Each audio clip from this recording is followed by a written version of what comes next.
Hi guys, and welcome to a new video on Sonal's life.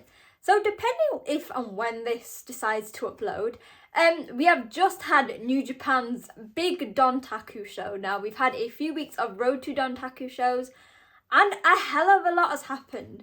So what I'm going to do is I'm going to quickly look over the Road to shows and everything significant that happened there, and then the big show that happened, well, I guess today is when I'm recording it, but yeah. So going into this, there were quite a few big matches going on, a lot of feuds starting and leading up to this big Dontaku show. So we had the IWGP Junior Tag titles on the Road to shows in a phenomenal match, which I guess any result would have been amazing. Kushida and Kevin Knight, so the Jet Setters, beat the Empire's Catch 2-2 and became the new IWGP Junior Heavyweight Tag Champions. Now, this is really surprising because basically, apart from a few people, it's very rare for someone to win a title on their first challenge.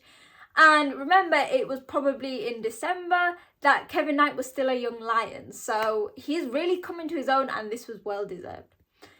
When Hiromu challenged Sanada for the title, he had to go through Uncle Nobu and they had their match. So Yoshinobu Kanemaru versus Hiromu Takahashi for the IWGP Junior Heavyweight Championship. Another amazing match, very different pace. It could have been a bit shorter. Wasn't surprising when Uncle Nobu didn't get the win, but you know what? It was really nice to put him in that main event situation. We then had a phenomenal, albeit maybe a little bit too long, King of Pro Wrestling match. So it was between Taichi and the champion Shingo Takagi. Bearing in mind Shingo was still extremely bitter that Taichi took Sanada off him. It was similar to the Hinari match. They had to do three, so this time they had to do 3 out of 5 of the stipulations. So I think it was depending on like knockout, ring count out, roll up and things like that. So Taichi got the win. For me, as a big Taichi fan and Just Five Guys fan, it was phenomenal. It was everything that I wanted to see from Taichi. No cheating, teamwork. Obviously he had the guys there at the side helping him. And shockingly so did Shingo. And we also had a special singles match between Doki and Naito. So we didn't expect Doki to win, but he put up a hell of a good fight. And these were just in the Road to shows. There was quite a few. There was some nice tag matches, getting fans excited for what to expect. And yeah, it all led up to this big Dontaku show.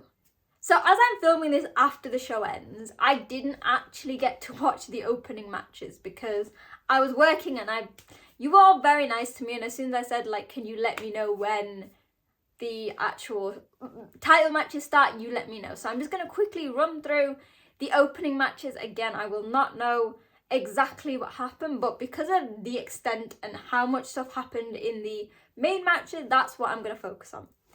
So we had a Young Lion consecutive battle match. Now this was sort of like a pre-show, and basically what I believe it was is Oiwa won a chance to like do this tournament, and basically depending on how many young lions he beat, that's the prize he would get. Now according to this, yeah, I think he just lost. I think according to this, Oscar Lube pinned him with a Boston Crab. So yeah, that I'm actually going to go back and watch that because I love the young lions and I think this is a really strong crop of guys. So it was Oiwa, Oleg, Lube and Yuto Nakashima. So that was good. We then had an opening match. So it was the members of Chaos. So Yo, Toriano, Yoshihashi and Hiroki Goto versus Dick Togo, Sho, Yujo and Evil. Another thing that came out of this Road to tour was after... Oh, I forgot. I'm going to backtrack this a bit. There was also a phenomenal IWGP heavyweight tag match between Aussie Open and the Mighty Don't Kneel. Aussie Open unsurprisingly retained, but like me, many people said that the Mighty Don't Kneel proved that even after over a decade in the industry, they are still 2 of the best wrestlers and one of the best tag teams in the world. But basically after that match, Bishamon came out to have their rematch, and then Evil and Yujiro decided to put their name into the mix and have been basically beating up both Bishamon and Aussie Open in the Road to shows. So that's what this match was about. We then had Great-O Khan, Kyle Fletcher and Mark Davis, so the Empire, versus Fujita, Shane Haste and Mikey Nichols as the Mighty Don't Kneel. So this was a continuation. So even though the match had happened, this was still sort of backtracking on that. And again, you'd never think that there'd be so many Aussies in the ring at one time. Again, backtracking and bouncing off a title match, we had again the Empire, so Hanare, TJP and Francesco Akira facing Hontai, so Kevin Knight, Kushida and Shota Umino. And then again, this I think was based off the King of Pro Wrestling match. It was Bushi, Naito and Shingo facing Doki, Kanemaru and Taichi. Now, I will go back and watch them. I always do. But that's just a little look over of exactly what happened there. And yeah, they were very strong matches, had everyone that people wanted to see who didn't get title shots. But then we got onto the big bulk. So there were, let me see, 5 title matches. And right, we'll get the first one done, and then we can say they were all phenomenal matches. So the first one was for the strong openweight title, which was currently held by Kenta. Now, a lot of people, and you'll hear if you listen to the True Heel Heat, so when I've spoken to on that show and also our Wrestle In Ace Techers, we have spoken about Kenta's run with this title. While he is one of the best wrestlers, I mean, like a veteran in the industry, it has not been great, and it was crowded like by cheating, the ability not to win properly. And unfortunately, this was the very same thing in his match against Hikuleo. I love Hikuleo. He's one of the nicest guys. He has so much potential. I mean, he was the guy who basically kicked JY out of Japan. So then why was this match once again crowded and shrouded in Kenta's cheating? So at the start, Hikuleo was showing his strength and seemingly knocked out Kenta before the bell even rang. Of course, when it did, Kenta tried to roll him up and that didn't work. So Kenta Sato got knocked out, and then Kenta hit a low blow, one of many. Then, so obviously they had no ref, so a kendo stick came out, and then they had to bring another ref, and then when Marty Asami got momentarily preoccupied and couldn't see, there was another low blow. I just think, considering how good Kenta is and how good he has been, and also how much we want to see Hikuleo grow, I was a bit disappointed that he was put in a match like this. However, Hikuleo beat adversity, snapped a kendo stick with his leg, and he managed to get the win. Let me just see. It wasn't that long of a match, actually. In 9 minutes with the Godsends, he has won his first title. Now, I'm a bit disappointed of the means that it happened. I think that everyone wants their first title reign and the first championship they capture to be a huge match. But it won't. But now I have high hopes for Hikuleo as a champion, and I know that he will really be a good person to represent New Japan Strong. Similarly to Fred Rosser when he held the belt and had, I think, was it 7 successful defences? Luckily, after that, everything went much better. So the next match we had was the New Japan World Television Championship. From champion Zack Sabre Jr. was challenging probably his toughest opponent today in Jeff Cobb. Now, going into this match, there was a lot of very fun, exciting sort of warm-ups. Even in the VT before the actual match, Shane Haste was pretending to be Zack Sabre Jr. and go and watch it if you can.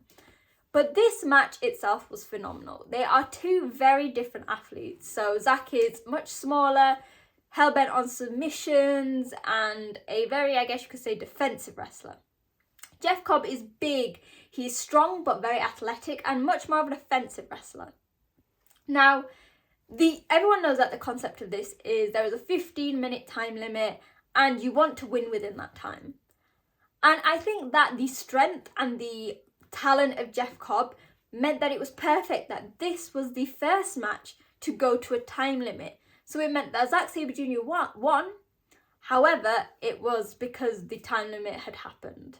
Now, the match itself was amazing. They had a sense of urgency going in. They were trying different moves. They were trying to wear each other down in the fastest way possible.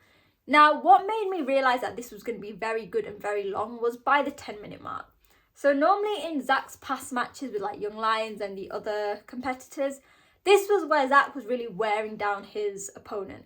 But this wasn't the case. They both had the same amount of energy, and Jeff Cobb was seemingly dominating it.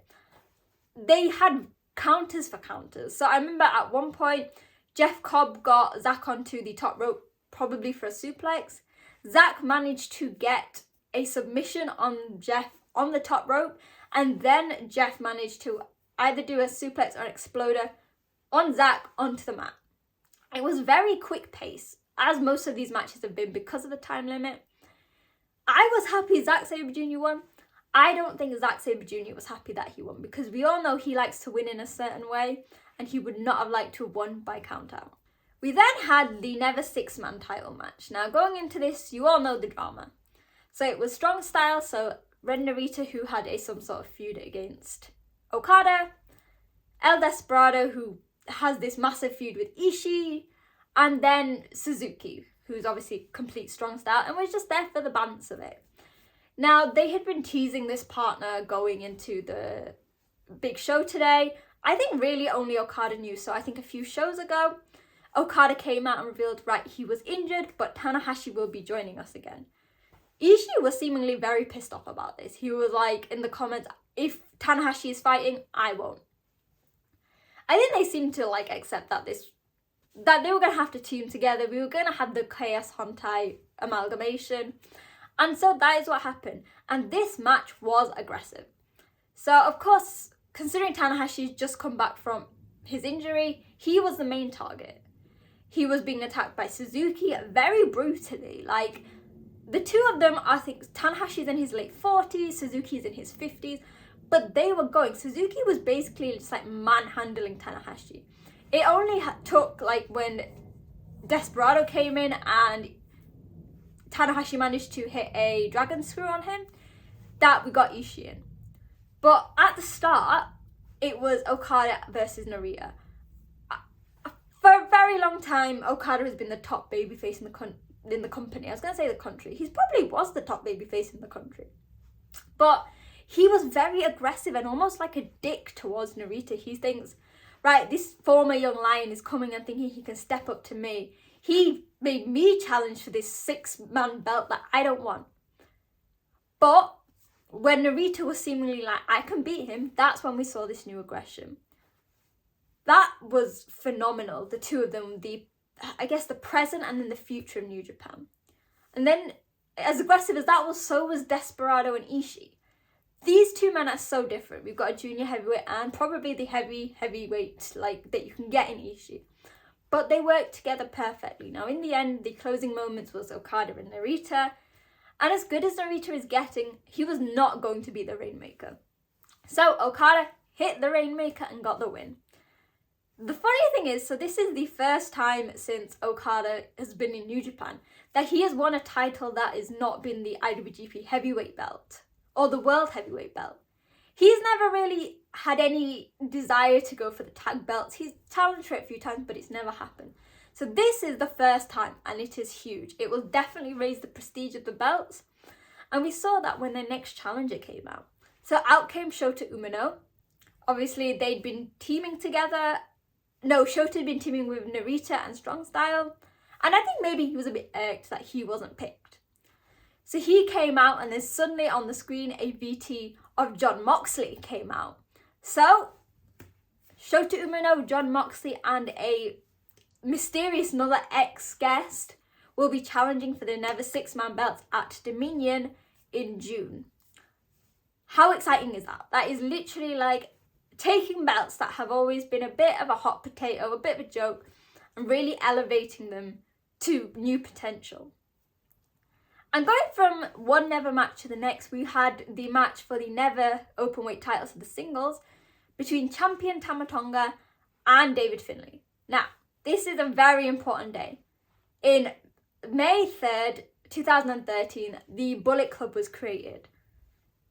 Kenta lost his match, so it was already strike one for the Bullet Club on titles. It was up to David Finlay to do his worst. Now, before the match started, Tama Tonga seemed pumped. He was so excited, he was passionate, he had beef with Tama Tonga, like with David Finlay. The Bullet Club, it was his own home, he got kicked out. To face the new leader of Bullet Club, it was like a full circle. So he was much more aggressive than we've seen. It was almost like the Tama Tonga of past, just with less cheating. However, unfortunately for Tama, as aggressive as Tama Tonga is, Finlay was probably twice as much. So while at the start Tama Tonga went out into the crowds and was beating up Finlay in the midst of the fans, David Finlay managed to turn the tides in his own advantage. And even when they got back in the ring, whenever Finlay was beating up Tama Tonga, although Tama Tonga seemed to get a hit of adrenaline, there was always something off. There was always Finlay being one step ahead. And this sort of led to the results. Basically, there was almost what it seemed like 5 minutes of just Finlay brutally beating up Tama before hitting his Into Oblivion. So it's what used to be Crash Panda. Thank God they changed it. Hitting onto Oblivion on Tama Tonga, who was basically out by then. Like, he had to be carried out by a stretcher. And I guess that's the perfect way to cement Finlay's dominance in the Bullet Club as the leader on the 10th anniversary. Until a mystery figure came out and started to beat up Finlay, and it was none other than El Fantasmo. We have not seen ELP since David Finlay, Kenta Ishimori kicked ELP out of the Bullet Club and broke everyone's hearts. So he is back, and he will be going after that title. And it's going to be interesting to see where ELP goes now. He doesn't have a home, and as we all know, New Japan thrives on these factions. So it'll be interesting to see. And then we had the main event. So it was Hiromu Takahashi versus Sanada for the IWGP World Heavyweight Championship. When the match happened, we had all guys out. So the members of Just 5 Guys and the members of LIJ were all out to support their teammate.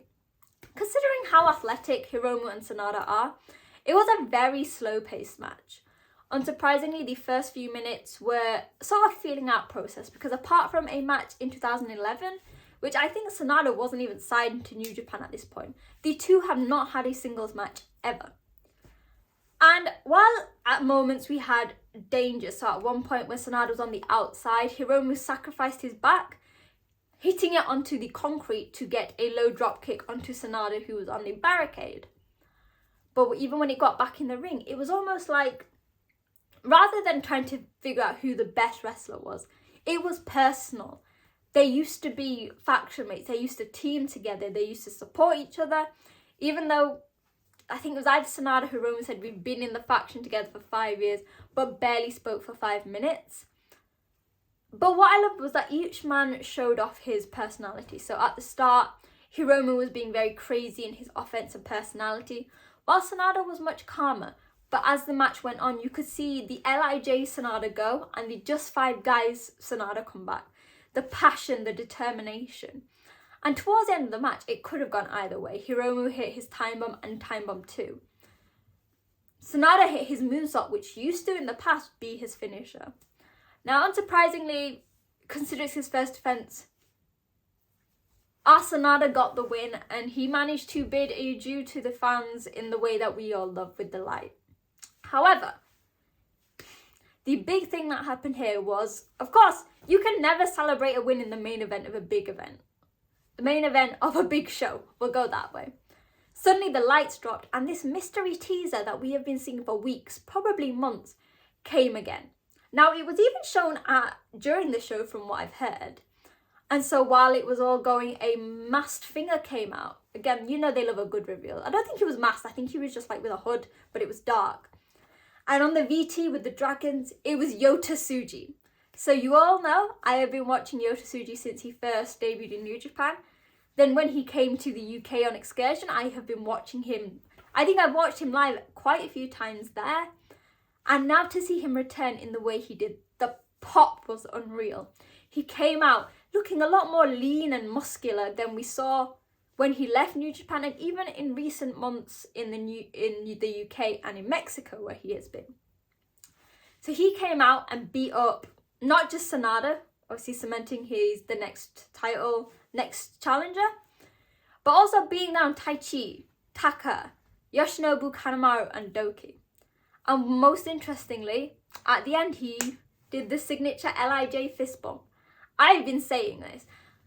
if anybody fits into LIJ, it is Tsuji, because even when he was much bigger, he loved the lucha style. He split up his excursion between the UK and Mexico. So it just seemed perfect. And when he went out, this is causing a bit of confusion for people, and maybe by the time this video comes out, we'll have a bit more confirmation. But as soon as the cameras went to backstage, Hiromu was on the floor. Now when Tsuji went to get him, he grabbed him almost if he was going to like deadlift German him or something, but rather just carried him out like carrying a little baby. So it'll be interesting to see what happens from there. And I guess that is all I can say. I have spoken for about 20 minutes because it has been an amazing few weeks. And we have even more to come. So a video will come out later. Best of Super Junior tournament starts next week. So that is like full like 1.5 weeks, maybe 2 weeks of straight action. And then we have the second biggest show of the year for New Japan, Dominion. So I'll be back with all of that. So, as always, what do I say when I finish a video? Let me know what you guys think. So I've got the comments below, social media at wrestling_chat. What were your thoughts on the Dominion show? Maybe not just today, so on May the 3rd, but all the Road 2 shows, all the title matches, all the stories going forward. What did you think of the results? And what do you think is going to happen going forward? We're going to see who is going to be the next challenger for Hiromu as the results of the Super Junior. We assume Tsuji will be facing Sonata at Dominion, and we have a lot of other title matches, so ELP versus David Finlay, the Never Six Man.